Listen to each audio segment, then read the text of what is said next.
Hello, good afternoon, students and faculty. Welcoming you to the Open Series, the third for this semester. Very happy to have had a very successful Open Series within the D6 Architecture program. And a big thanks to all the faculty, Shamil, Alida, for putting this together. And today, very happy to invite our third speaker, which is Ujjan Ghosh. Ujjan Ghosh is an architect, he's an urban designer and a partner at Upal Ghosh Associates in New Delhi, India.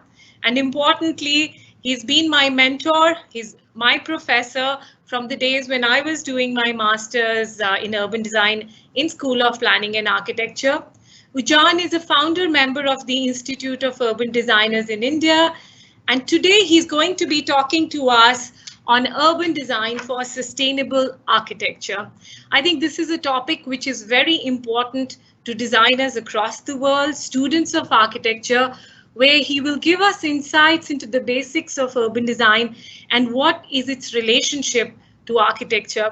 As we go through these studios in our own program, we begin to realize that this is becoming very critical into being able to successfully not only deliver but create design projects. So very happy to have you with us today, Ujjan. Very happy to see you after, I guess, maybe 25 odd years.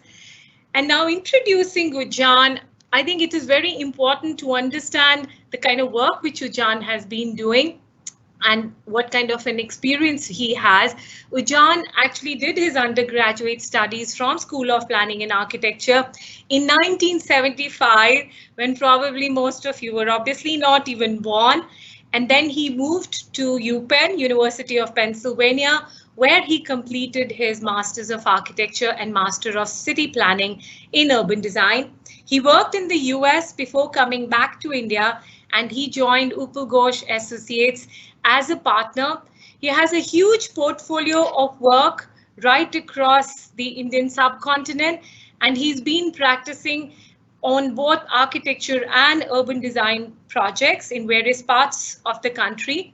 He is presently also a visiting professor at SPA School of Planning and Architecture, New Delhi, and he has been teaching urban design for the last 38 years. So he has a very vast experience, more than probably any one of us. So without any further delay, I would want to introduce and welcome Ujjan to this open series. And I want all the students to have a very open-ended interaction. Ujjan will present today the topic, which is essentially talking about urban design for sustainable architecture. And at the end of this session, we welcome all the students to come up with your questions. It does not matter you're in year 1, 2, 3, or 4. It is relevant to all the cohorts right across the entire school. You can begin to type in your questions in the Q&A, live Q&A, and at the end of the presentation, Ujjan is going to be replying and answering to those questions. If you want, you can put on your mics, and if you want, you can leave the questions in the chat, and we will be answering the questions at the end of the presentation. Welcome, Ujjan, and thank you so much for being with us today. Thank you.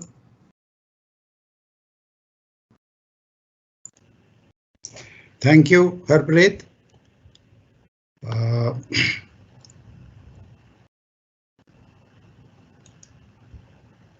Thank you, Harpreet, for this kind words about me. And today, what I'm going to do is talk the basics of urban design. Actually, this talk is primarily prepared for senior architecture students and urban design students both.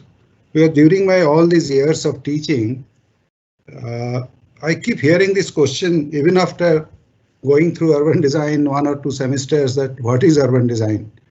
I mean, after so many years of its presence in the field, these little doubts remain that what is this urban design and how does it differ from other disciplines? So keep that in mind. I thought I will prepare a basic talk, and this is what it is. And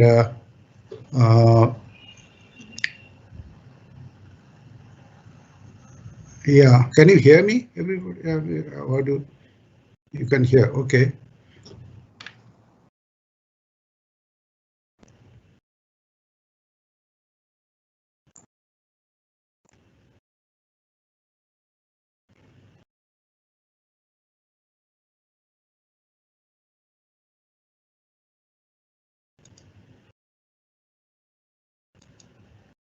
Yeah.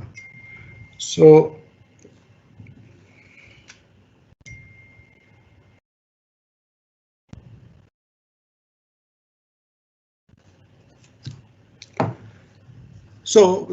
these questions of what is urban design, what is the need of it, what all kinds of urban design happens in the world, and what is the scene of education and profession, and some stress I will give today about how it relates to architecture and especially sustainable architecture and urban design. So what is it? I mean, this basic thing we have been keep hearing about, this is a bridge between architecture and planning. Planning is very broad based and architecture is too detailed and there's a big gap. And that's how this thing was coined, that there has to be something to do which can bridge these two. Then, it was said that, planners look talk about only in 2 dimension. They do not consider physically the third dimension. So, urban design should be taking care of that. And what happens is that every place get designed, but public places, the spaces in between buildings and all, which remains kind of unattended. So this also came under this domain of urban design, and they primarily designed for people in mind. The client is the general public, the people. The clients are actually mostly the non-paying client. The urban designer gets paid by somebody else, but he does work for some people, and they always design with context in mind. And other thing I keep telling the students of mine, that when an architecture goes out of his site and beyond the program given to him, he's kind of doing urban design. What it means, typically we architects, we always have a site, we have a fixed client, we have the budget, we have the time, and we do it. And that's how we are supposed to do it. But if you go beyond it, that what happens, your road in front of your site next to it, how does it play a role to the city? Then you start talking about urban design in a way. And the other thing I feel that when one does, I've seen it myself, that when I did my urban design course, my attitude towards architecture changed. I started thinking beyond creating new things, but start talking about the value of your work and the utility of your work, what role it plays for the city, for the neighborhood, or even for the world. So that attitude within also changes. You kind of become a better architect. And that's why I say that urban design is almost like a social work of architect, because when you do urban design, you are actually doing something for the public, which is almost social work, even if they are not paying. And urban design also deals not just physical aspects, but it deals with our sensory needs. What we see, what we feel, what we hear, how safe we feel, and all these things come under urban design. It is in the early days in 60s and all, when urban design was coined, it was very, very physically and very building oriented. Later, when behavioral science and the importance of people came in, today it is very, very people centric kind of a profession. You are always doing something for the people, and the buildings and the physicality becomes secondary in a way. And it works in the public areas like street precincts and some districts. All these works in those areas, and also in a way, in a large scale, it ensures whatever comes within it. It ensures sustainability of the place, if not only architecture. And with all that, let us quickly look at this need of it. What happened? You know, planned city versus designed city. Why I've written this? You see, we go to this little quaint little cities of Europe or somewhere, and we love the place. We think what a lovely place. And the basic thing is that those cities are being small, are designed cities. I call them designed cities.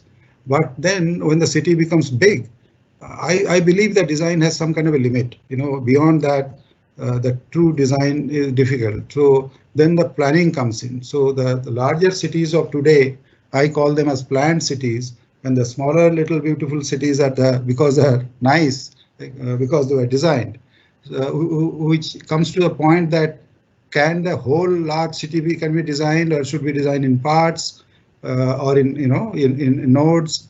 So that's why you need that. If you cannot design a whole city, what do you do? So you perhaps do in parts of through urban design, and then together they probably will make a good city. I often tell this: the group of well-designed buildings not necessarily create a great place. We have seen this often. Lovely buildings, but then the place in front, or the place in between, and the street in front, or the whole place is nothing great about. If you are working in one of those offices, you are going, but you perhaps will not hang around because it's not a great place. So how do you make a group of building together, creating a nice and great place? You need urban design. I coined this sentence: neither good planning ensures livable cities, not good architecture produces great places. Urban design does. Improve the quality of public environment is an obvious thing of urban designers, because they look after these spaces which are architects are busy within their own plots of land, and there are a lot of areas which are beyond those plots, which has to be taken care of because they are the public places. This ensure public good in private development. This is a issue of today. There's so much of development taking place by private people, and it is kind of obvious that they are not quite responsible for the public. They all private developments, whether housing or office, they are primarily the business. The development is a business development, private development. So how do you ensure that those private developments will ensure public good? What are the ways can you do it? So that kind of comes under urban design ideas. And of course, promote sustainability is the other thing. So type of urban design works and projects. Why I put it in is because people think that urban design only deals with redevelopment kind of things. It's not true. There are basically three. There are greenfield projects, there are brownfield projects, and there's a totally different thing, urban design studies. So greenfield projects, as the word says, is new developments outside the developed cities, like town expansions, new towns, the new townships which are everywhere these days, and large campuses, educational and others. And of course, the brownfield ones are redevelopment projects, urban conservation projects, and typically a lot of public and environment improvement projects also come in. And a lot of course, studies and research work are also being done by urban designers. So these are different kind of projects which one, after being an urban designer, you will face in your profession. So what is the profession is like? There are two key differences here. One, you are the urban designer of a project, but you are not the architect, not even a part of it. And there are projects which are you are the urban designer and you are also architect of the project. And the types are, as you can see, they're mostly the redevelopment projects and all. You are not the architects normally, which are long-term projects. You do something and then it continues. But when you do these campuses, the developer built townships and all that are normally the urban designer architect firm is the same. And you may also do projects which are just studies. They're feasibility studies kind of things which you actually don't implement. It will be used for creating new projects. The interesting thing in this too is very different. That if you are doing urban design project where you are not the architect, so you will be approaching it or even concluding in a very different way, so that when an architect comes in, he should be able to understand, appreciate, and willingly follow without dispute your urban design ideas and if controls are there. So that's a very different ball game. But if you are the architect, you probably will easily translate your urban design own ideas because you are the architect anyway. And in that case, you perhaps don't have to write controls for the future architect because you are the architect and completing the project.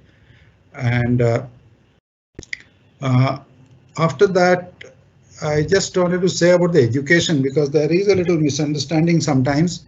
What happens, I have seen personally the people who are graduating from the course I teach, and many do, they are often joined as teachers in other architecture colleges, and because they are urban designers, they are often get involved in the senior classes, and in the senior classes like 4th year or something like that, there are urban design project is taken to do, but because that's an architecture course, undergraduate architecture course, the urban design aspect of that project, what they're doing in the studio, is primarily architecture of that architecture where he will, or that urban design where he will be the architect.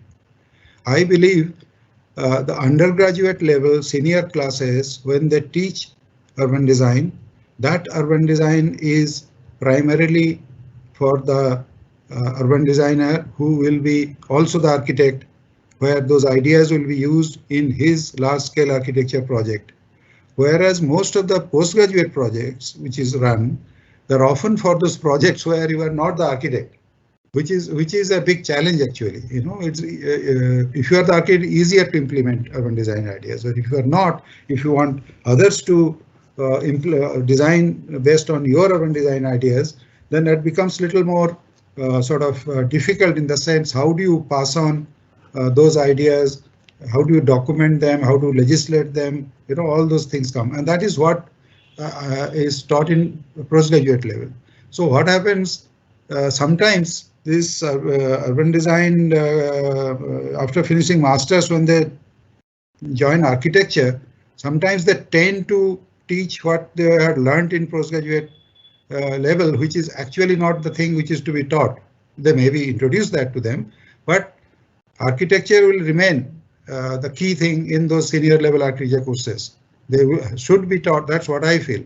They should be taught in a way to become the urban designer architect, so if you can call that. I mean, that's why I had put this slide in, because there are this confusion I see. Now this is, we all know it, that what is this? Because the sustainable word, actually when we studied many years back, we didn't use that word, but we did a lot of thing which is done under it these days. As per need, we did architecture, we are taught architecture without using that word, but we looked at economic sustainability, cost, maintenance, and all that.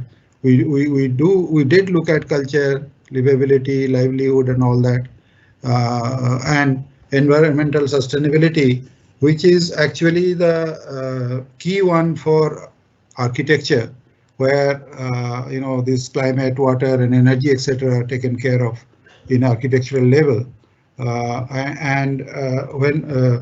When urban design, so if we now ask that, then what does urban design do for sustainable architecture? So they are actually a different ball game altogether. I mean, first of all, this approach is very different. A urban designer doing architectural large-scale project versus otherwise, it starts with the whole to part, large to small, overall to specific. This almost says the same thing, is to build up from the overall to before you come to specific. Whereas, I mean, I'm just differentiating it. The architectural approach sometimes can be parallel also. Somebody is doing a, say, campus, he may be already developing a building typology, that is thinking about how I'm going to do my fenestration so that it stops sun rays and all that.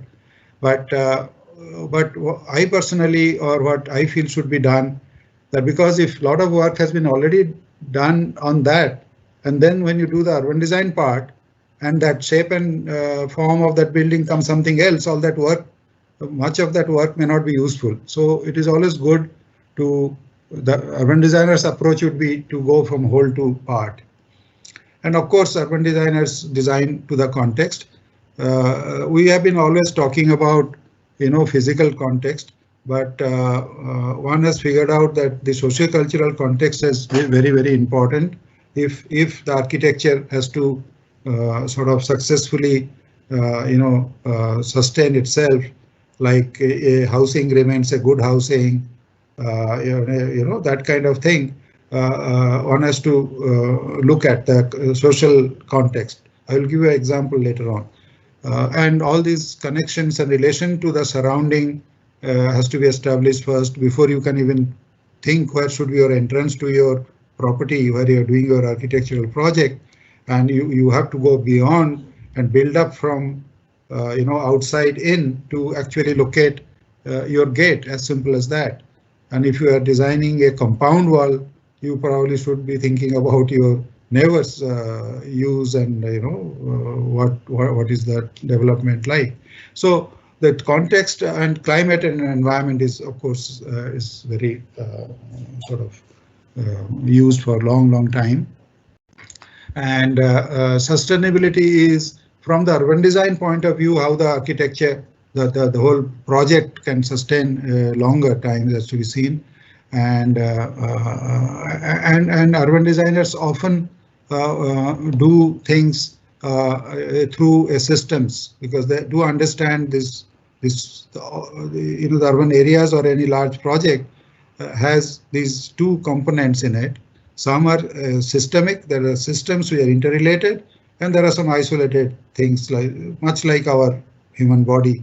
There are hearts and brains, and also there are circulatory system, skeleton system, and all that. They are very important, and I feel, or the urban designers feel, that any large area development or any large architecture project has these components which has to be identified. And this relation between form space with activity, which is the human part of it, is very important, interrelated. That what kind of space and form will sort of accommodate what kind of activity. That suitability is understood through urban design. What kind of space is good for what kind of activity, and if you understand that, then you will see that the activity which is designed for will be, in a way, if I can use the word sustainability again, that it will be that activity what it has been designed for. And identity is another thing. Whatever the desired identity, whether it's a corporate sector or some kind of low-income housing, and safety, comfort, and feel-good factor is a very important thing. We often go to a public place and we think that, oh, this is a nice place, I like to go there. Now, if you think back, that why you think so? What is it? Is it only visual, or it is safe? All these sort of things comes into play, and the urban designer looks into it and makes the place good, whether it's architectural project or otherwise. So now what I'm going to do, I'm going to run through some of our old and new projects, and I must tell that these projects haven't been chosen to show how good the architecture is, but to show that how we have approached these projects. So these are not complete presentation of each. Only I have picked up our own project, excepting one, And to just show, there are some of them are very old, some are built, some are not built. But you can also, this new young people can see some of these very old drawings, which is all this pre-digital area time drawing, starting with this itself. And this is a simple site plan I have drawn myself, which shows there is some hilly areas on the top of the drawing and some flat area. Typically, one owner, a private owner who wanted to make an international school to attract in Delhi, to attract international students or Indian students who stay outside. And they bought this land, which has got a part of Aravalli Hills and some agricultural land, and whatever they could. That's why the shape of the site is so odd. So we started with a very simple thing, saying that, look, we have to preserve those hilly areas, that's green area shown, very simple diagram. Then the gently sloped area, the yellow area, we can put small residences like hostels and all that, which comes in small modules and will fit in pretty well. And in the flat area, the most of it will go in recreation, because schools need a lot of playgrounds and all that.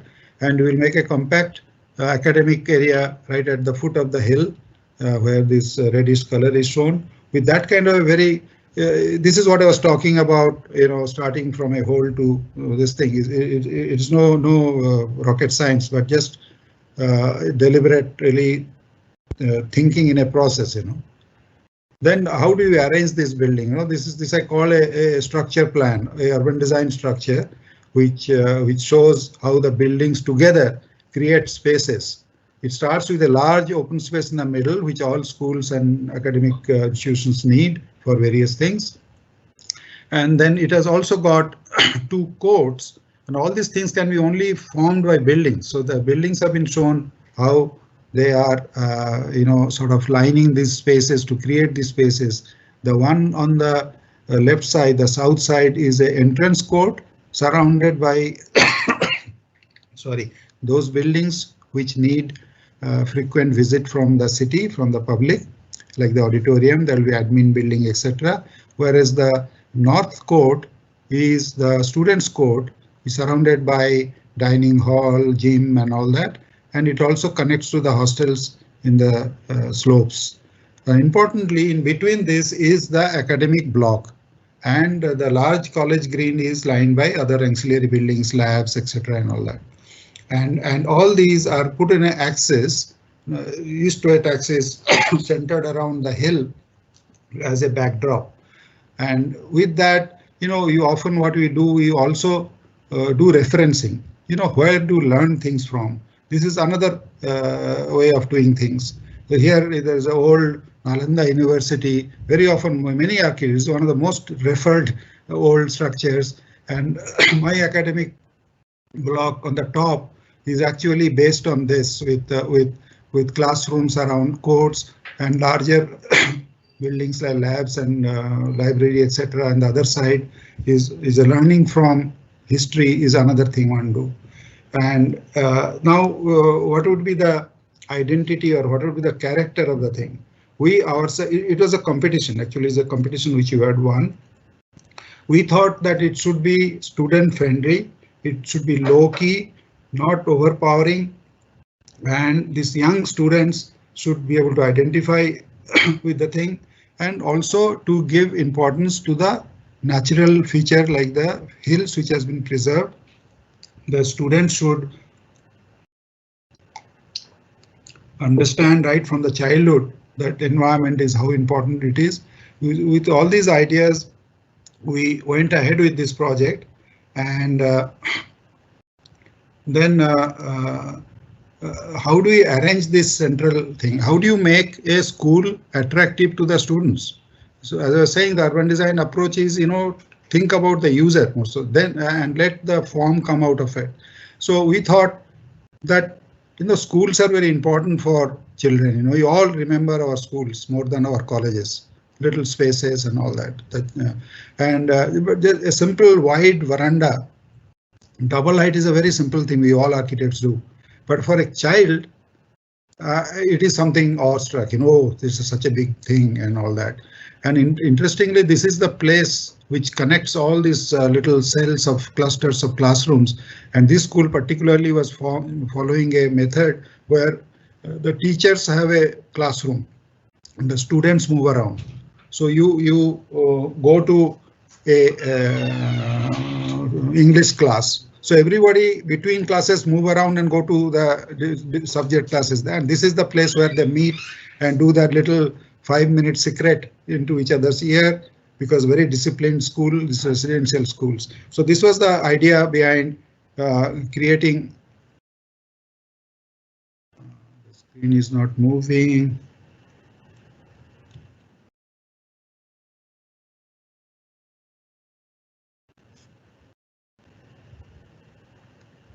Yeah, so this is another view of that.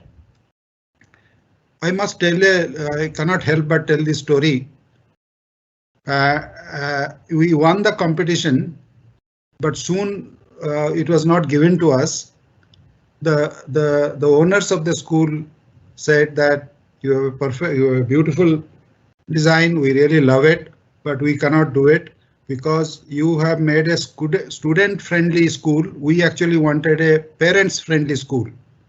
We bought the hill so that you can put the building on top of the hill with neon signs on it, so that when our children come from places like Dubai and land at the airport, the parents should be able to say, oh, look, that's where my child studies. But the expensive hill we bought, you kept it unused. You made a Gandhian school, which I'm sure. So in a way, my urban design actually made my project unsustainable. It didn't even get built. So that's the fun part of it, but that's what happened. So I will go to this another project now quickly. It's already taking a lot of time, but anyway. This is a very different kind of a project called Sanskriti Kendra. Again, I did a quick sketch to explain something. There is this land of 7 acres of land, outskirts of Delhi, and one of our client said, he's a wealthy client, he had done enough money. He said that I want to create a cultural center where urban and rural creative people can come together and exchange ideas.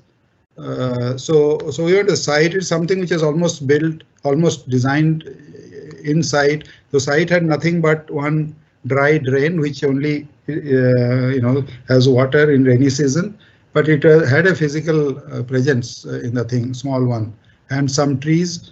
And out of that, some of them this client had planted himself with. He said, I want them to be kept. So anyway, with that little constraint, we started with this, and I will not go through the whole process, but what it had normally to your left, where my probably can't see the cursor, is a series of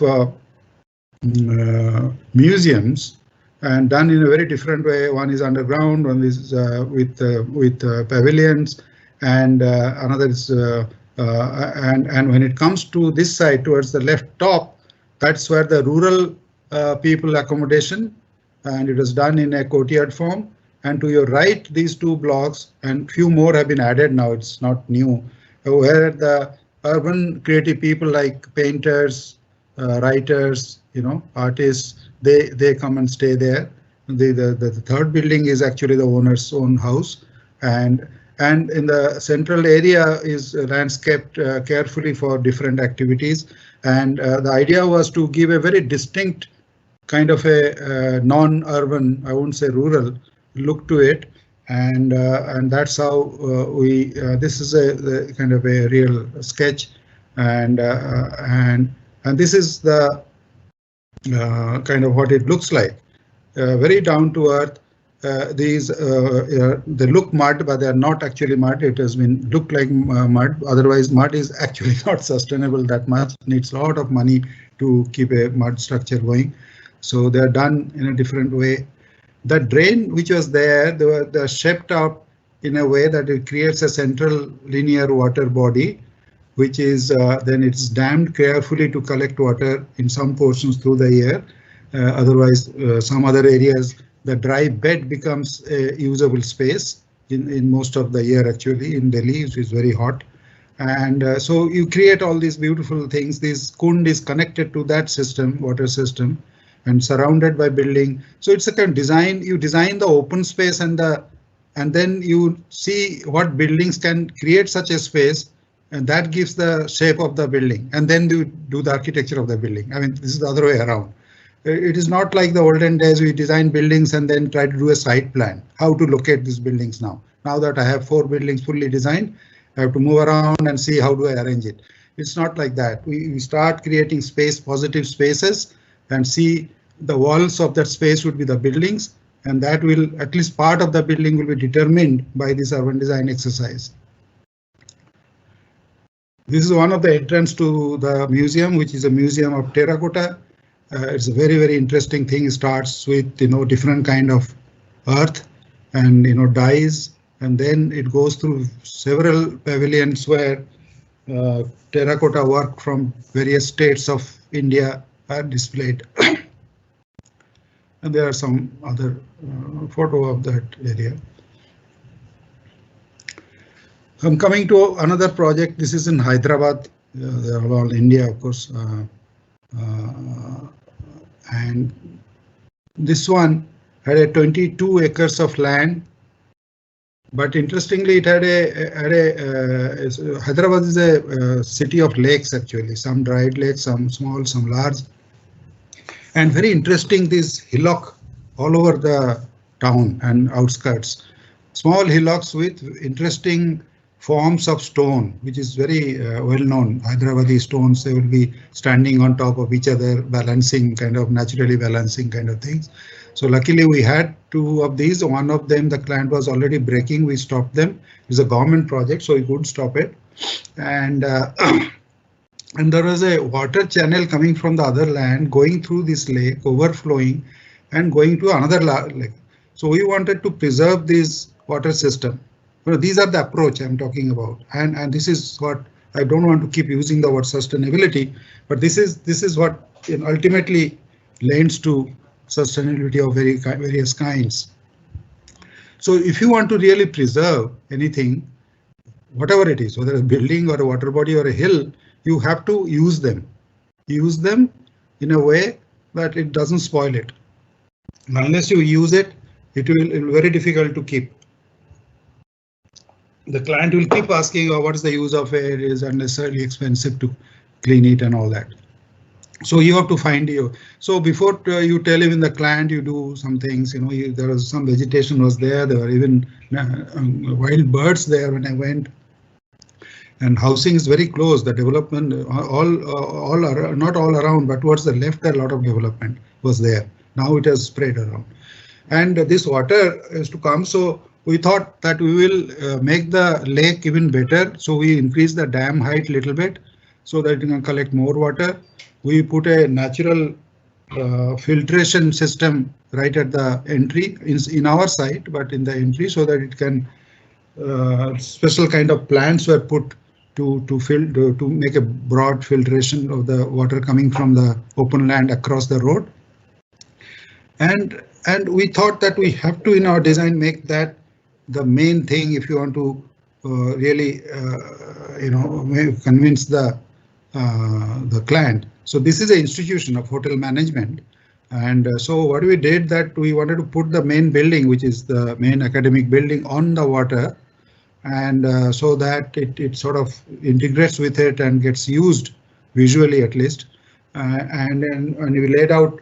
And we did the entrance with great study in a way that anybody who comes, he first experiences this view, the lake and the building, and then only he goes around sort of enjoying or rather seeing the building, and the entrance comes from an entrance court which is actually behind. The two academic buildings, the entrance court is in the middle, and rest of the hostels etc. at the back. And these 2 brown patches, one in front towards the right and one in the back, are the hills which are preserved. They're doing very well. In fact, a lot of stone sculptures have been added by artists as new directors and all come to this institution. They do that little bit without spoiling the key thing. I'm happy about that. And this circle thing in the front near the entrance road is actually that the natural filter for the water which is coming in. The problem has happened now that other side has got built up heavily, and the runoff is very high, and much more water comes in than it used to. But that works pretty well because there is a connection going to a larger lake, so this works pretty fine. And as you can see, as you come in, you see this building where it's stilted primarily to create a space where students can use it. The water level goes all the way up to that top of the wall. The railing unfortunately had to be put for safety reasons. After all, it's a government institution. Nobody wants to take the responsibility if something happens. So one has to put that. But the top one is the library, and the lower portion, the stilted area, is a little canteen where it's always active with students. I think that way it worked pretty well.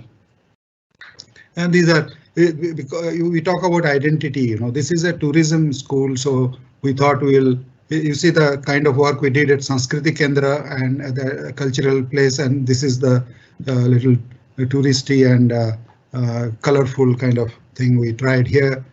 Same thing goes for the rest of the thing. The hostels at the background, and this is the entrance court between the two buildings. The building on the right is the second building, which is full of kitchens actually, and some shaded areas on the west side, southwest side, and to again control the heat. So that's it. So I'll come to another very different kind of a thing. Some of you may be knowing, I was told that students are there from India also. We have a famous religious place called Tirumala, Tirupati. The town is actually on that yellow area, and there is a hill on top of it is the temple. Very, very famous temple. Lakhs and lakhs of people go there, and they take this black winding road, one to go up, one to come down. And some years back, somehow the state government convinced the temple authorities that to allow them a cable car. They never allowed. They wanted people to take the trouble of climbing, and also the transportation unions also didn't want the cable car. They may lose transport business. But anyway, there was a cable car was approved, and we were hired to do a value capturing. That is, that if cable car comes and Tirupati entrance get controlled, you have to hang around on queue in Tirupati town for a day or two sometimes. And that's the time those tourists, what will they do? So a tourism zone, they call, first they had given a 50-acre land is near the cable car station, which will be totally a tourist place, mainly of hotels and eateries and amusement parks, because religious family visits has an issue of children. They are not that religious in mind, so they to keep them occupied, you need some amount of entertainment and all that. So those are the program which was created, and we were to create this thing. So this is again approach. So it has got simple three things, like you have there was a market survey done by another consultant who said that it should be only like low-end hotels, like star 1 types, which you know what they are. They are shops below and accommodation above. And so these are the three ways. And this pinkish or whatever, that mauve color ones are the entertainment one, and the parking, lot of parking. Right side bottom is the cable car station, and because there's a highway in front, so there's a highway plaza which works independently, and the central area is the place where you stay, entertain, shop, and do all that, and look towards the hill behind, and looked at 2-3 alternatives, and created new further. One of them, because a religious place, you see how architecture is forming up. We used a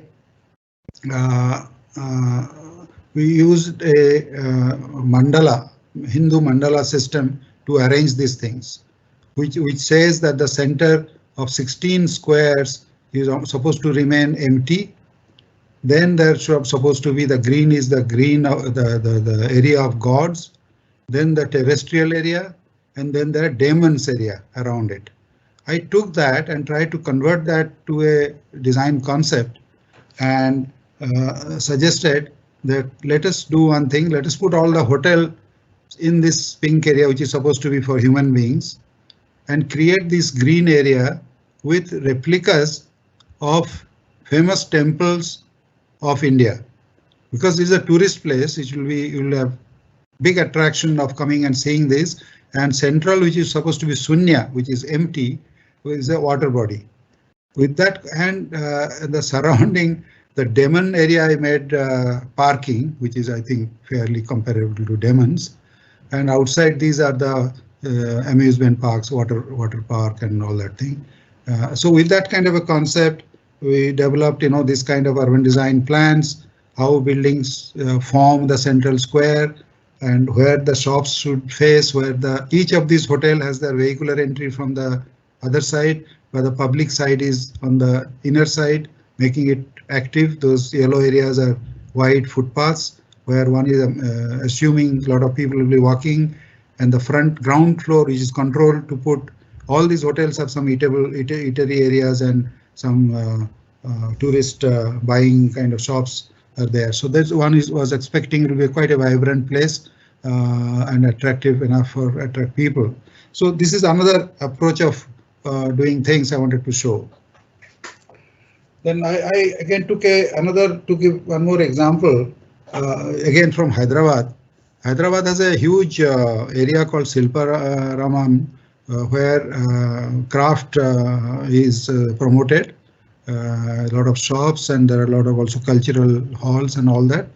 So Hyderabad government, some official thought that he went to the middle Far East and saw some night bazaars. He thought we must have a night bazaar. This is a typical political ambition, and we tried to convince that night bazaars of that kind doesn't work here. He said, no, you do something, may not be like that. They're all political. So this huge area is the Silparamam. There was a corner in the right side, bottom corner, that orange area was one little corner was left, and it was given to us to make a night bazaar, small area. So we thought what to do. Then I thought it's Hyderabad. Can we relate it to the city?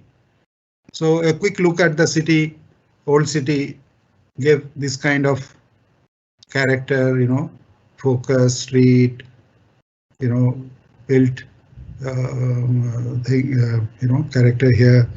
With that, we said that, okay, we'll make a little idea from the city that we will have facilities, we'll have a central court, we have active street things edged with, shops or other things, and we'll have inner courtyards also, those little green ones.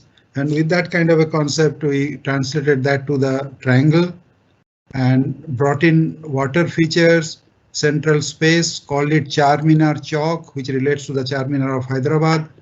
And there are food courts and, all kind of things with a city side entry from here. Otherwise, the main entry is from the Silparamam main complex. And it ended with a, public space in the corner at the thing.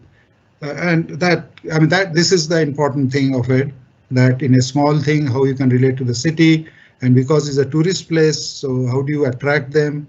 In the Tirupati thing, we played with some gimmicks like models of temples. Here, then of course architecturally all shops, showrooms were created around little courtyards, on the top, on the bottom, some covered courtyard, some open courtyard, different size of shops to create a bazaar kind of atmosphere in each one of these. The bigger showrooms lined up on the right side, but we added a kind of a facade on the public side to resemble a bit of Hyderabad character, and we ran a water channel and learning from places where water will create some bubbling sound and ether scent, which is very popular in Hyderabad, can be put into this, create a ambience of nice smell and create tea bars and things like that. So all that, and this inner courtyards. So this small project, how it relates to a city and its sentiments and its character was what it was talked about. Now we are running pretty, there's some more left, but let's see. Now this is obviously not my project, it is a development. I don't know how many of you know, it's an old project called Battery Park City. I'll go quickly if I can. This is an old photo of the bottom of Manhattan, where this tree things is called the Battery Park. That's why the project name is Battery Park. You see on your left side, lot of piers which were defunct, were not working after some time, and they were lying around like that. And around that time, this World Trade Center, the old Twin Tower, was built. And while building that, when they dug up some 1 million square meter of earth for the 3 or 4 level of basement in the huge area, with a contract with the government, they filled up part of Hudson River where the defunct piers were there, and created out of nowhere the most expensive piece of land in the world, perhaps in the lower Manhattan. And it owned by the city, and they created a project that how do you develop this. So they went through many competitions on this. It was further expanded by Feeling, and this is the time when this is the scene when I was there in before 80, 78 to 80. It was nothing here in this piece of land, as you can see, and so several plans were created. I'm not going to show everything. Like this is one plan on the left side, that those empty land has been proposed with all these intricate design of interlinking buildings and courts or something. And for some time it was approved, and then didn't work. It was abandoned. The new competition was called. Another one came. This one had continuous basements in the lower level and up to 3 levels, a large mall, and one big office tower concentrated with 3 towers in it at the end, a lot of housing which are interconnected in the lower levels. Although you see they're segregated, but they're upper level. The lower 3 levels are all connected with parking and other facilities. So they're all one mega project, and this also didn't work.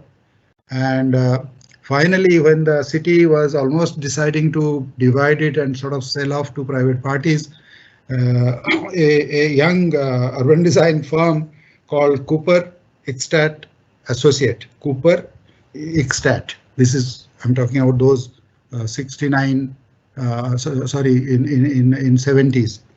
And they came up with a simple plan which said that they thought why it is not working for mainly 2 reasons. One is the project is too big to invest on. So they thought it must be divided into small portions, and it must relate to New York, Manhattan especially. The New York people are very, very sensitive about their little town, not little actually. So what this fellow did, he divided the land into, as you can see on the right side, 2 little blocks, which actually resembled typical Manhattan blocks. The streets of Manhattan, they tried to extend them in the same angle towards the Hudson River, and concentrated some of the main office buildings just opposite the Twin Tower. And relating to Twin Tower, they through urban design and some modeling, they figure out if they make the first tall building is half the size of the towers and then cascade it down towards the water together with the World Trade Towers, will create a great visual from the river and also across the river where Jersey City is there. So there's a lot of places to look at. So with that, suddenly this project took up, and developers came and took many of these blocks, and many big architects. One of the problem of urban design used to be that known architects hesitated to follow urban designers' architectural controls. So this architect had some liberal controls, which the big people like Cesar Pelli and all that didn't care, and they followed it. And Cesar Pelli is no more, but the central, that red area is designed by him, the three office towers. So this is the rendered thing. On the top in the area is the World Trade Center, which is no more, but these 3 towers are in that water cove. Just that's the main business center. Others are all housing, but they put in a lot of And this is what used to look like when these two were there. And so what they did, so you see the Battery Park City is all built in this with the two towers complete. It stayed like this for 15-20 years till, unfortunately. And what important thing, just see, you are now in Battery Park City looking towards Manhattan, the street character, the architecture, the streets and the cafes and the open spaces and the great promenade. It is one of the biggest public space now in Manhattan, very carefully designed. I used to work in this landscape office who designed this, and great success. And typical New York parks, small, surrounded by building, and all this work. And unfortunately, and 2001 it all went. This tower in the middle vanished, as you can see. Luckily, Battery Park buildings were intact.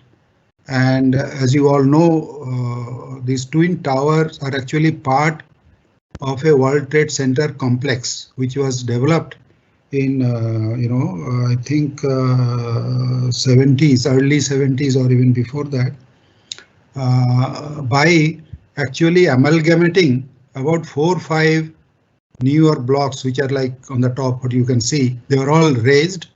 And these twin tower along with another 5-6 buildings were done. And then when these two towers fell, all those also got affected and all removed. And this is what it looked like. And I thought I will just complete that part, even if it is outside Battery Park City. So this is what it looked like when the towers are not there. New towers haven't come. This is a very important drawing I found. Just imagine in a public place in New York, right there, this was displayed to show the right side figure is the old World Trade Center complex. All these WTC 1, 2, 3, 4, 5 used to be there. And W1 and 2, those blue ones fell and others got affected and they were felled later. And competition was called that how do we do this new complex now? So left side is the new design. It simply said that bring back the old streets which were taken many years back. All those streets were brought back, blocks were created, and of course you know the design. Those two towers have been replaced with two water bodies, and this is urban design in the sense that bring the memory back, not to create another 2 towers, but to create New York back, because New York people are heavily involved in this competition. And in fact, they managed to reject some winning project earlier than this. And so quickly, you can see the new towers are coming. The new scene, the 2 towers have been replaced with this one big tower, and our Battery Park City remains intact. The Peli buildings with the caps on are still there, and that was the story of Battery Park City. It continues to keep, it is ideal, this thing. I will quickly run through 2 more projects here. These are important ones, so I must show this. This IIT Gandhinagar, these are master plan. We won a competition to be the urban designers and master planners. This is an example where you are not the urban designer. You are not the architect. The IIT, that is Indian Institute of Technology, decided that they will hire architects separately for different buildings. So we did. The site is the whole of Gandhinagar, where it is this side across Sabarmati River. Those who don't know, Sabarmati is a very important river of India, where Gandhi Ashram is there in Ahmedabad, which is down the river. And the site was given other side, and as a linear site across the river, highly disturbed site. Especially there is a village right in the middle, bifurcating the site. Is a 400 acres of land. But if you can see this aerial view, only the left side is the agricultural flat land. The rest are heavily disturbed landform with ravines and forestation and highly undulated. With that, we did a quick study and found that developable land is very less. The features are the main river there, and these ravines on the right top photographs are many, which have been used to even take vehicles down to the river to collect sand. And then this the left side is the agricultural land which these villagers owned, and the village, one building showing here, and a big road in front. So with that, and the client brief, one of the main brief, you see the very short brief, the work was to do everything. You have to do the programming, all requirement of the thing. The IIT didn't give us. We had to develop it. They only said that we want a campus which is different from others. It's a very exciting brief for an architect. And last one is sustainability, and talking about student interaction kind of things, nothing to do with buildings as such. So with that, we did a lot of studies of form, space, relationships to find out appropriate, after doing the programming, how much of what is required. All these low rise, high rise was compared in various ways and decided upon. Then we started the master planning. We started with, we first thought that campus must be on the river, because such an important river, it cannot be on the highway, which is on the other side, which is the main approach. Typically, you will feel that we will build it here, take the entrance, fancy entrance and all that. And we also thought to make it unique, and the unique character of this space is actually the ravines. So we decided to use one of the ravines, the one which is shown in yellow here, to make the entrance to the campus. So you kind of go down into the ravine, have a look at the river, then climb up again, pretty close to the river when the higher land, to the entrance to the university. I mean, there will be other entrances for daily use, but this is the symbolic entrance for the visitors and other people. And then we created a imaginary access through the plain site, because that's the only developable land to be on the access with the river, to connect to depressions in the site which collected water for irrigation for those agriculture. So in memory of these old site conditions, we created that and developed further on that with now adding more open space system. You see, now we are not talking about building yet. It's all building up slowly. Open spaces are being designed first, connecting things, creating views, vistas. Those are the approach. Creating a big setup for a great architecture to come in, I mean, these are the things which will give opportunities to really create architecture. That's the general idea. Then we mainly had a promenade on the water, and this that I talked about, the entry through the very scenic entry through the ravine, and rest of the land we protected. Only small little developments where there are no trees were created for special uses, research centers and some other things. And we continued doing that, and I will not go through this. The heavily pedestrian oriented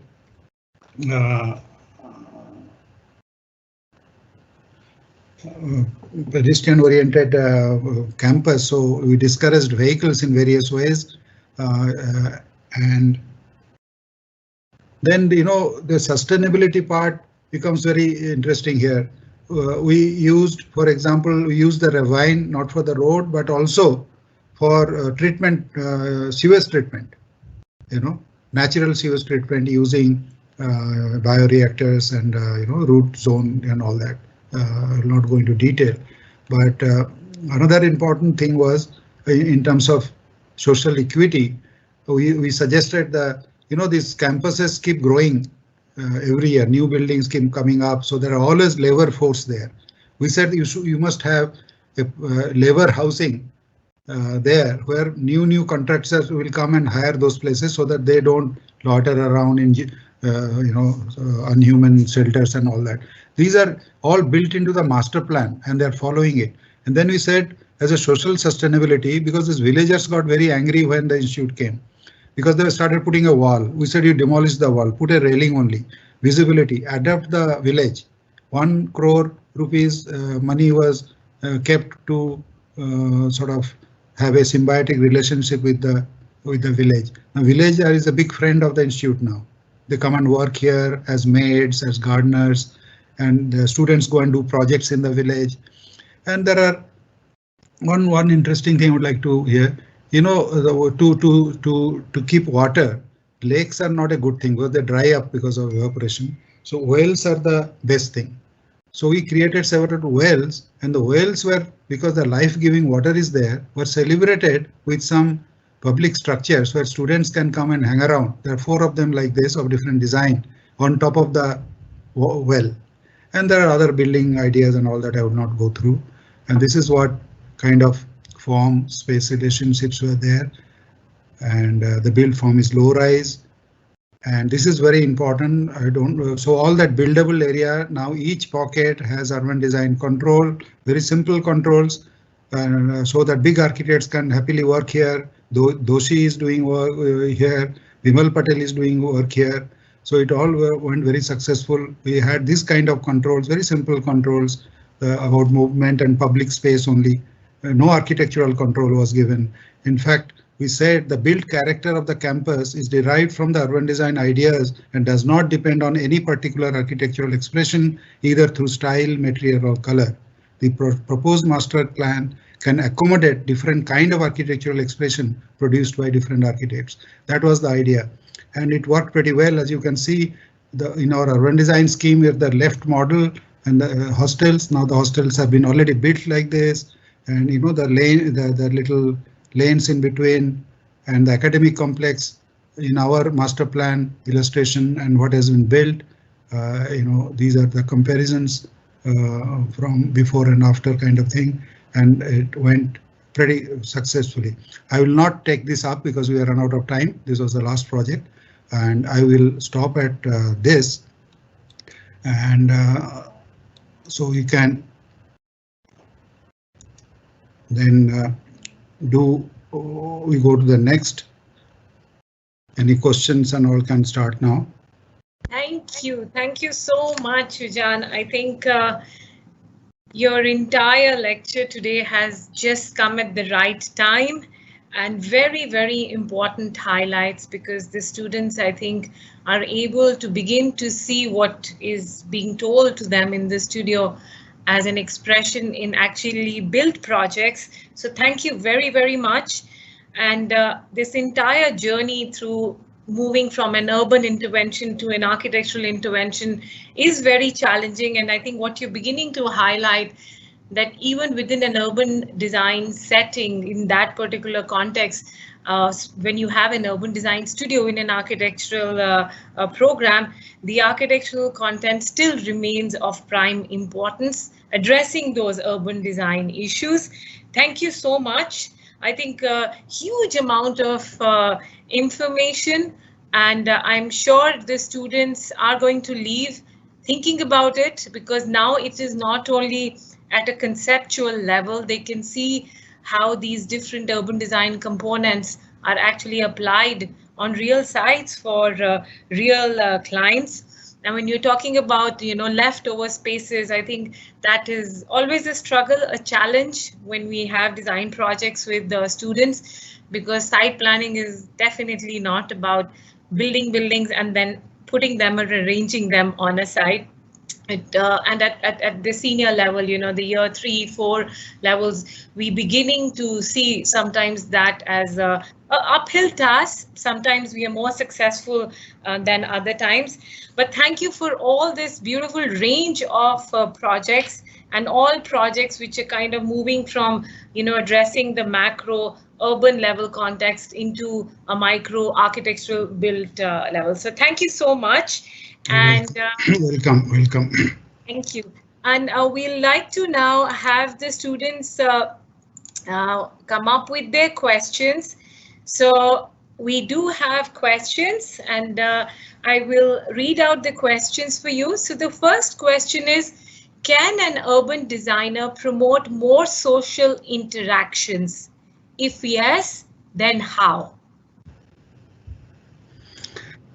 Yeah, it's actually, again, depends on 2 types. One is if you are the architect, it's easier, like campuses and all that. As I was showing one of them, I was going to show another one. It is actually, first of all, it starts with programming, you know, the interaction, that who are the users, and where do you place them appropriately to the users who are expected to interact, they have to be, closer. And having done that, then only you can think of how to create those spaces, and good spaces where people will come. It should be visible, it should be on the movement line, it should be an active place, not dead. In a campus, the canteen area, the shopping area becomes a place where students may come and interact. In a housing development, if you are doing like we are doing the hostels, which is housing, we make those little streets very active by putting whatever little active areas are there, whether it is a laundry or even a tea shop. That is how the way you locate a function, and an appropriate space has to be created. Do you need a linear space, shaded space, or a square space? So that's why I was telling that I design from space to building, not from building to space. So most useful spaces has to be positive spaces, which means they are not left over. They are designed spaces. They have been shaped in a certain way. Building has been placed around it in a certain way, either to cast shadow or to create a sort of enclosed kind of space. If it is enclosed, same time it should be visible to movement lines, so that you get attracted to go there and also feel safe. So these are the few things you have to keep in mind. If you bring people together, they will interact. You don't have to make them interact. You have to just bring them. It's like for marketing, you have to bring people into the shop, and whether they buy from the shop or not, it is not your business. It depends on the material and how they are displayed. Similarly, if you can get people together, they will come and interact. So it starts with programming, who stays where, and then movement lines, and on it visible, good, conducive, safe places, comfortable places. Great. Thank you. Thank you so much, Sujan. Now, the next question is, how do you suggest architects can enhance the sensory experience while planning a project? Yeah, I mean, architecturally, see, if you are doing, obviously you're talking about little public projects here, because houses and all that are a different ball game, or a restaurant is a different ball game. But this a sum total of all that sensory thing, I call it a feel good factor.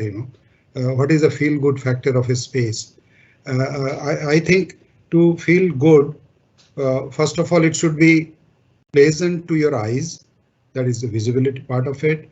It should be legible, in the sense you should not feel lost at that place. Any place which is too complex in design and you don't know where you are, you don't feel like going there unless you really have to. And thirdly, you should feel safe. That is, goes beyond this thing. Safety is another thing, but comfortable. Comfort is physical comfort is very important. Like it's not talking about air conditioning here, because we're still talking about public places of the project. And inside the office, it is not my work. So outside, where you are, a large project, there are so many open spaces, so many semi-covered spaces, linkages, and all those public places have to be comfortable, like shaded, nice air passing. They are very important. That's why we look at orientation, where if it's hot air, how do you stop it? Cold air, how do you stop it? How do you get nice breeze? Because outdoors are not air conditioned. That you can only do so much. So I'm telling you all these together. That's why I ask my students that when you go to a place and you think, acha jaga hai, it's a good place, you please ask yourself, it takes time to figure out why you like the place. You may say that, okay, I like the people here. A lot of people here, somebody likes. So an active place is liked by people, and automatically if it's active, becomes safe. So this safety, comfort, and visual treat. So visual treat is, of course, for example, if you make sort of human scale, soft color, this kind of things for public areas works better. In the same time, as I said, the legibility, in the sense where you are, some referencing also helps. End of some vision, there is something, where you are, kind of thing. Now all these, I think, together helps our sensory aspects of human beings, and you feel good about a place. Yeah, thank you. Okay, we have some more questions coming up, so I think I'll probably put these two together. So the question is how to bring a sense of culture in a mixed culture platform, which probably could also then the answer could respond to another question where it is about from the past many years, social inclusivity in public spaces is difficult to implement. Different socioeconomic strata of people do not get together in public spaces. How do we resolve this? And probably maps to the first question where you're saying, the question is about how do you bring in this sense of culture in a mixed culture platform, which is probably coming from a place like Dubai, right? So you do have these different kind of cultures and different strata of, people within that public domain. Yeah, I think it's a very good objective of any designer or any politician even or whoever. It's a good thing to have, but all these have certain limitations and certain desirability also. The mix or interaction and all these not necessarily always the more the better it is. It is not there. There are also people looking at identity. So something is happening on my screen.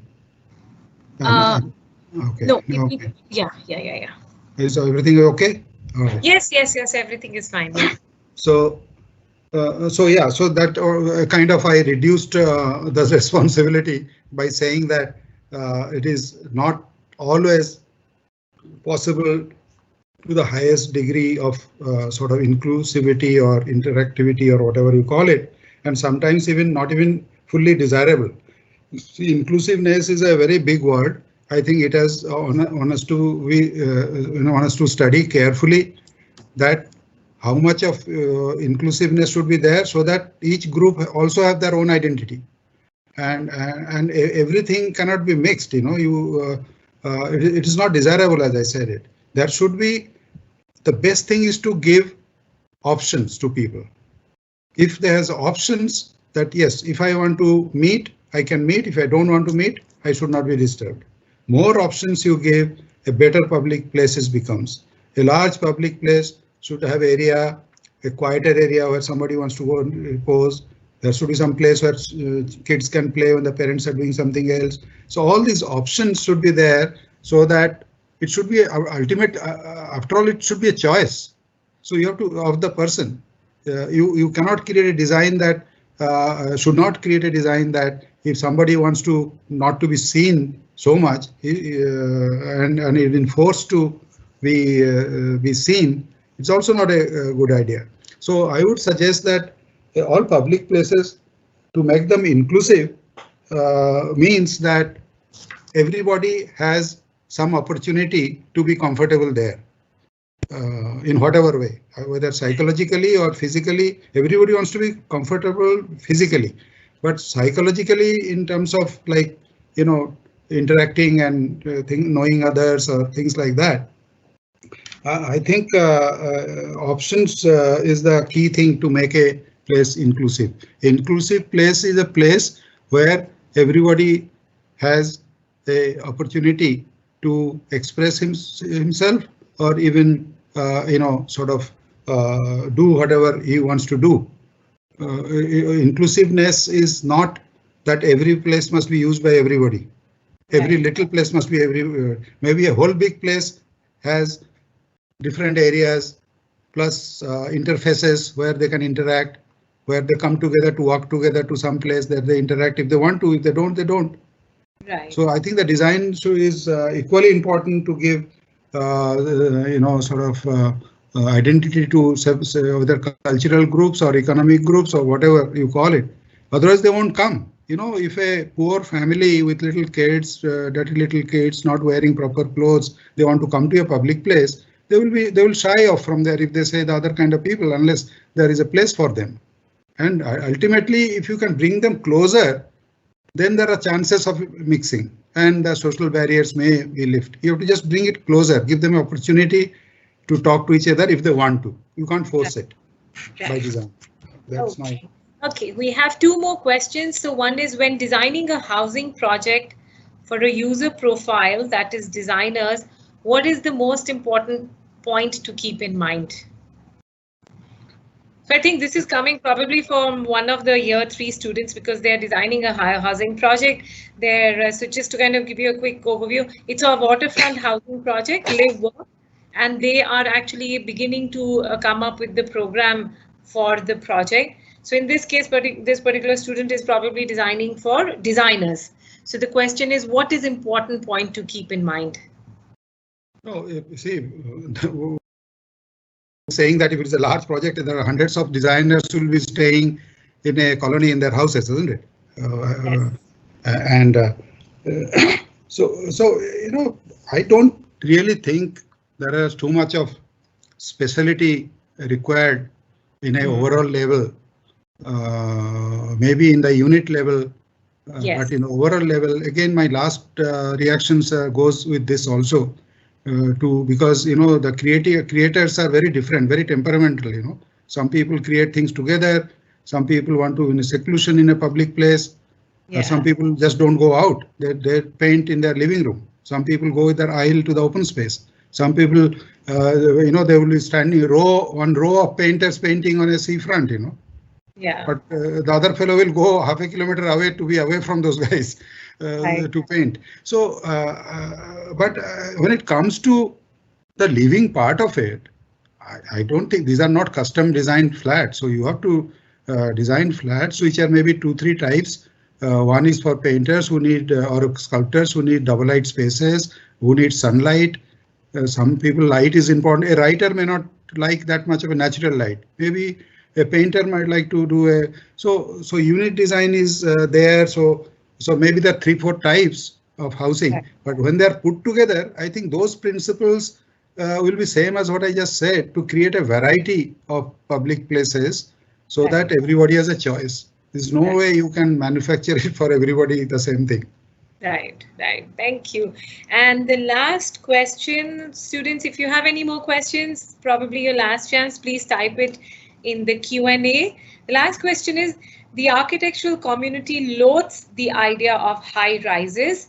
Do you think we can accommodate for similar needs without having to build high rises which are dominating and do not blend with the city character? No, I think I'm in the other side actually. I believe that in especially countries like India and many other countries, you cannot do without high rises. There's no way the housing can be solved, no matter how much we have taught ourselves years back that you can achieve low rise, high density, the same density what you get from high rises. I figured that it cannot be, but I think the crucial thing is a good mix, a good mix to achieve a target of housing people. Ultimately, the planners are told that, look, in this area, I need so many people to live. You can't question that to start with. If you question that, it's almost like asking the teacher to change the question so that you can answer it.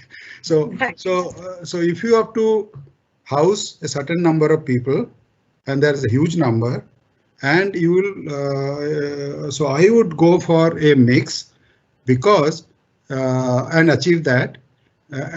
Because even design wise, as urban design wise, these both play a specific roles, good roles.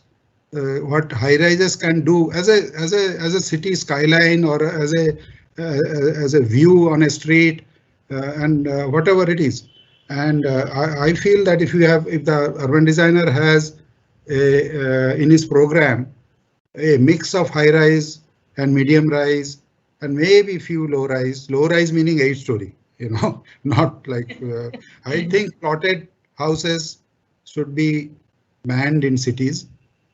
It has to be high density housing. Now, if it is an high density housing with a good mix, even if it can be achieved in a low rise, I would go for some high rise and some low rise because both have pros and cons. And so a good thing can be done, you know, by mixing both. But as I started, no matter how much you loathe or something, but it cannot be achieved. It has been arithmetically proven that you cannot do it because because high rise earlier the argument was that if you put high rise anyway, you have to put them apart, and hence it will ultimately going to take the same land. But those rules and regulations have changed because those rules are used to be for climate and all that. So now everything is artificial. You can building. You being in Dubai, you know that how close the high rises are. In Sharjah and all that, they're like few feet away, I think. I have some. So I guess this is something one has to live with, unfortunately. Right. And if you want to save land, which is more important than making low rises, I would rather build high rises and keep some land for future. We are talking about sustainability. I think this building energy saving and all that very easy things. Our main problem is land, and now water is the biggest problem. And Dubai knows more than anybody else how or any such those cities how important water is. Water is the new thing. People have figured out that energy is not that. Some years back, energy was the key thing. Oh, what will do with energy? Now they have figured it out. Energy can be tackled, but water is going to be the big problem. Yeah, true. So anyway, we'll not have that luxury of staying in bungalows very soon. Right. Great. Thank you so much, John. One last chance. If you have any questions, I'm just going to check if I've not missed anything. Okay, so there is 2 more questions. So question from the audience is, what shouldn't be done when urban designing? What shouldn't be done? What shouldn't be done when urban designing? One thing, I don't know whether you remember, I always tell my students that don't design with, shouldn't. You should do with should. Because there are too many shouldn't. Because architecture school very often happens, the students ask, so they will put a circular window. And when the teacher asks, why have you put a circular window? Often the student says, why not, sir? So see, the student has proposed the circular window. He has done it. And why should the teacher answer that why shouldn't? So he doesn't know. So anyway, so what I'm saying is that that's a broad thing. Actually, designing with shoulds rather than should nots is much better because the should nots are too many and shoulds are few. And we always start with those, finding those shoulds first, list them down. Those are the objectives. And I guess I would, what I will do, I will not, bigger areas, I will not zone them too strictly, in the sense some intermixing edges of activities. So no strict zoning of land use, promote mixed use in public areas especially. And there has to be exclusive housing areas, no doubt about that, but there should be enough mixed use areas, so no strict zoning like Delhi has and all. And other thing is, I don't know, this negative thing is bugging me. I mean, not to do monotonous things, but we should be talking about doing variety and that kind of thing, rather than saying don't do monotonous things. Then there will be too many more. So this is not very easy to answer that question quickly. Yeah. No. I got it. And yes, I do remember. It is about focusing on what should be done and what can be done. Absolutely. I mean, that is all about. I'll tell you very quickly that, I tell some people that when I became an urban designer, so-called, or studied urban design, I became a lesser architect. What it means is my creativity reduced. I no longer drew crazy lines and then thought how to build it and how to justify it, that why I have done a curved building. First you draw the curve, then figure out how to do it. So after doing urban design, I build it up a case. So when I present in a competition, I've seen there are less questions because the whole thing is built up in a logical fashion. The product you may not like, but you cannot question it because it is based on a series of decisions from large to small. Yes. But we architects often, which is good. I mean, that's what I'm saying. I become a lesser architect because I don't create extraordinary looking buildings anymore. I produce no nonsense good design. That's what I call my architecture as. Right. Great. It Great. doesn't get published, but my clients and people like it. Nobody says it's atrocious. I think that is important, having the people and the client to be happy. I think we'll take one last question.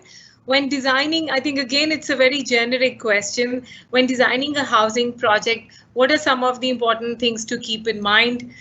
Uh, I don't know, Jan, if you want to just add on to it, but it is probably what you've probably been saying as far as the urban design, strategies and principles are concerned, which would probably apply to any other project. But one thing I will tell you, I don't know it is applicable there that areas, but all these housing projects are islands, and so the urban design, the architect should look at, as I said, that little outside also, especially the compound wall. And so how do you design a compound wall of your housing, and so that it has its privacy and security. The same time, it doesn't spoil the road outside or the sidewalk just outside your property. And because of a wall, that becomes a crime-prone area. So I think that's a big responsibility of all architects to see how their projects meet the city at the gate or at the wall. And if you ask yourself, after solving the mundane things of number of units and this area and all that, if you sit back and ask yourself that after my project is built, how it is contributing to the city or at least to the surrounding. Does it become a focus at the end of a street? Does it avoid casting shadow on the park nearby? Or it makes it a cooler place? It gives a image to the city. It becomes a visual node for some people. So I think you will feel proud if you talk about the project somewhere and you say that, look, I have given each house to everybody, but more than that, and I've given my parks, benches here and all inside. But my project does this to the city, to the people of Dubai or people of Delhi or whatever. That I often ask when I go to fourth year housing or third year housing jury here. I ask this question and their jaws drop very often. That what your project does to the street. Has the street become a better street than before? It should be, because such a huge project coming up, you should do that much for the city that the street not becomes bad, but it should be better. How do you make it better? So I think these are some things people don't talk about, so I talk. Other than that, you can talk about paths inside, and all that is all very fine. Yeah. Right. Thank you so much. Thank you so much. So we'll end today's session with very, very brilliant questions, both from the students.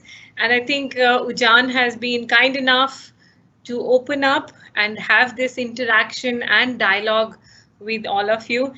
And I think what is really important, and I'd really like to close the session by saying, I think in one of the interim juries, this was mentioned, that it might become a traumatic experience to have to move from an architectural domain into the urban domain. But at the same time, it offers so many exciting opportunities, and that is the right way to design, which is moving from out to in, back to the out. So you have a bigger picture, moving into those from the whole to the part, as Ujjan was mentioning, and then coming back to the whole. And I think that as a design process is going to stay with you. And I think today's lecture is always going to be very, very valuable for all of us, for all the students. And thank you so much for being with us, Ujjan. Thank you so much. Thank you all students, all faculty. And in this technological thing, and I will be happy to interact again if you want in a closer group or some. No issues. I have time. No problem. Ujjan. You will be invited to the year 3 jury. They are doing a housing project. And we actually have 4 years. So we're going to be seeing more of you very often. Thank you so much, Ujjan.